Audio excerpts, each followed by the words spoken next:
Artemis Fowl, Chapter 3, Part 3.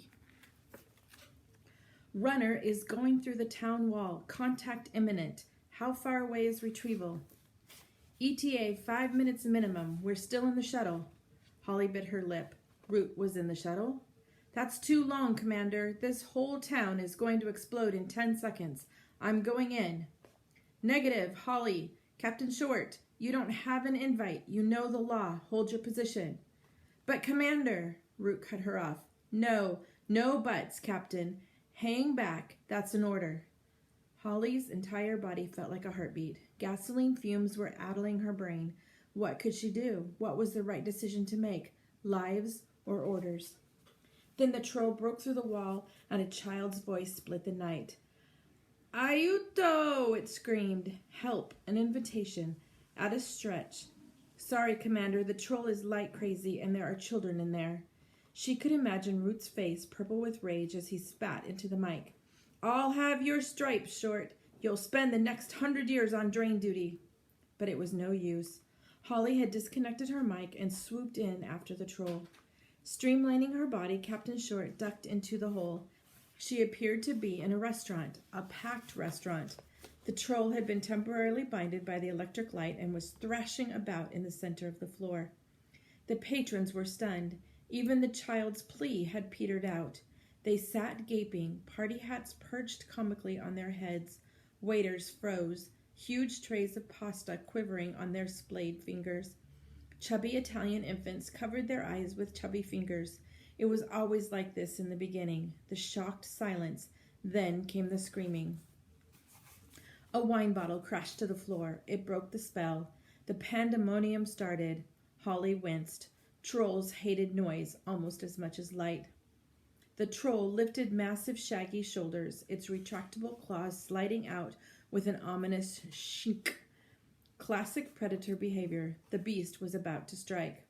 Holly drew her weapon and flicked it up to the second setting. She couldn't kill the troll under any circumstances, not to save humans, but she could certainly put him out until retrieval arrived. Aiming for the weak point at the base of the skull, she let the troll have a long burst of the concentrated ion ray. The beast staggered, stumbled a few steps, then got very angry. It's okay, thought Holly. I'm shielded.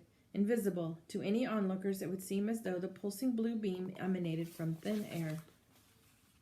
The troll rounded on her, its muddy dreadlocks swinging like candles. No panic. It can't see me. The troll picked up a table. Invisible. Totally invisible. He pulled back a shaggy arm and let fly. Just a slight shimmer in the air. The table tumbled straight toward her. Holly moved, a second too late. The table clipped her backpack, knocking the gas tank clean off. It spun through the air, trailing flammable fluid. Italian restaurants, wouldn't you know it, full of candles. The tank twirled right through an elaborate candelabra and burst into flames like some deadly firework. Most of the gas landed on the troll. So did Holly. The troll could see her. There was no doubt about it. It squinted at her through the hated light, its brow a rictus of pain and fear. Her shield was off. Her magic was gone. Holly twisted in a troll's grip, but it was useless. The creature's fingers were the size of bananas, but nowhere near as pliant. They were squashing the breath from her ribcage and with savage ease. Needle-like claws were scraping at the toughened material of her uniform. Any second now they would pinch through, and that would be that. Holly couldn't think. The restaurant was a carousel of chaos.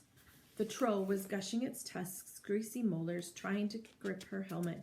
Holly could smell its fetid breath through her filters. She could smell the odor of burning fur, too, as the fur spread along the troll's back. The beast's green tongue rasped against her visor, sliming the lower section. The visor, that was it, her only chance. Holly wormed her free hand to the helmet controls, the tunnel lights, high beams. She depressed the sunken button, and 800 watts of unfiltered light blasted from the twin spotlights above her eyes. The troll reared back, a penetrating scream exploding from between rows of teeth. Dozens of glasses and bottles shattered where they stood. It was too much for the poor beast. Stunned, set on fire, and now blinded, the shock and pain made their way through it to its tiny brain, ordering it to shut down. The troll complied. Keeling over with almost comical stiffness, Holly rolled to avoid a scything tusk. There was complete silence, but for tinkling glass, crackling fur, and the sudden release of breath. Holly climbed shakily to her feet. There were lots of eyes following her, human eyes. She was 100% visible, and these humans wouldn't stay complacent for long. This breed never did. Containment was the issue. She raised her empty palms, a gesture of peace. "Sasatami tutti," she said, the language flowing easily from her tongue. The Italians, ever graceful, muttered that it was nothing. Holly reached slowly into her pocket and withdrew a small sphere. She placed it in the middle of the floor. "Guardate," she said. "Look." The restaurant's patrons complied, leaning in to see the small silver ball. It was ticking faster and faster, almost like a countdown. Holly turned her back to the sphere. 3, 2, 1, boom, flash. Mass unconsciousness. Nothing fatal, but headaches all around in about 40 minutes. Holly sighed, safe for the moment. She ran to the door and slid the latch across. Nobody was going in or out, except through the big gaping hole in the wall. Next, she doused the smoldering troll with the contents of the restaurant's fire extinguisher, hoping the icy powder wouldn't revive the sleeping behemoth. Holly surveyed the mess she had created. There was no doubt it was a shambles. Worse than Hamburg. Root would skin her alive. She'd rather face the troll any day. This was the end of her career for sure.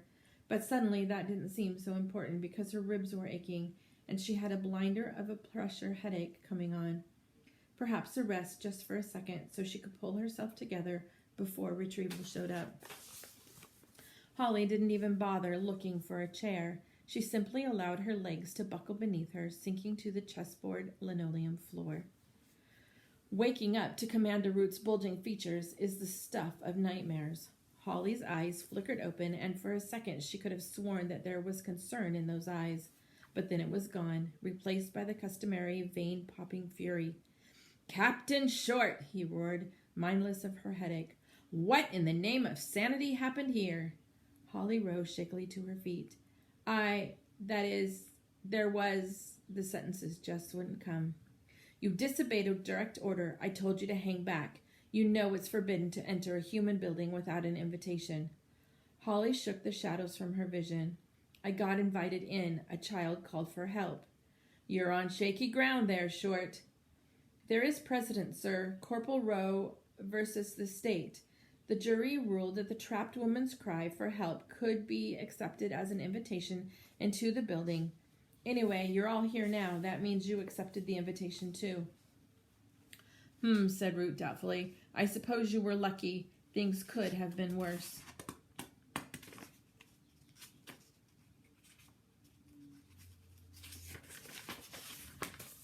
Holly looked around. Things couldn't have been a lot worse. The establishment was pretty trashed, and there were 40 humans out for the count. The tech boys were attaching mind-wiping electrodes to the temples of unconscious diners. "We managed to secure the area in spite of half the town hammering on the door." "What about the hole?" Root smirked. "See for yourself." Holly glanced over. Retrieval had jimmied a hologram lead into the existing electric sockets and were projecting an unbattered wall over the hole. The holograms were handy for quick patches, but no good under scrutiny. Anyone who examined the wall too closely would have noticed that the slightly transparent patch was actually the same as the stretch beside it. In this case, there were 2 identical patches of spider web cracks and 2 reproductions of the same Rembrandt. But the people inside the pizzeria were in no condition to examine walls, and by the time they woke up, the wall would have been repaired by the telekinetic division, and the entire paranormal experience would be removed from their memories. A retrieval officer bolted from the restroom. "Commander!" "Yes, Sergeant." "There's a human in there, sir. The concussor didn't reach him. He's coming, sir. Right now, sir." "Shields!" barked Root. "Everyone!" Holly tried. She really did, but it wouldn't come. Her magic was gone. A toddler waddled out of the bathroom, his eyes heavy with sleep. He pointed a pudgy finger directly at Holly. "Ciao, Faletta," he said, before climbing into his father's lap to continue his snooze. Root shimmered back into the visible spectrum. He was, if possible, even angrier than before. What happened to your shield, Short? Holly swallowed. Stress, Commander, she offered hopefully. Root wasn't having any of it. You lied to me, Captain. You're not running hot at all, are you? Holly shook her head moodily. How long since you completed the ritual? Holly chewed her lip. I'd say about 4 years, sir. Root nearly popped a vein. 4 years? It's a wonder you lasted this long. Do it now, tonight. You're not coming below ground again without your powers. You're a danger to yourself and your fellow officers. Yes, sir. Get a set of hummingbirds from retrieval and zip across to the old country. There's a full moon tonight. Yes, sir. And don't think I'd forgotten about this shambles. We'll talk about it when you get back. Yes, sir. Very good, sir. Holly turned to go, but Root cleared his throat for attention. Oh, and Captain Short? Yes, sir. Root's face had lost its purple tinge. He almost seemed embarrassed. Well done on the life-saving thing. Could have been worse, an awful lot worse. Holly beamed behind her visor. Perhaps she wouldn't be kicked out of the recon after all. Thank you, sir. Root grunted, his complexion returning to its normal ruddy hue. Now get out of here and don't come back until you're full to the tips of your ears with magic. Holly sighed. So much for gratitude. Yes, sir. On my way, sir.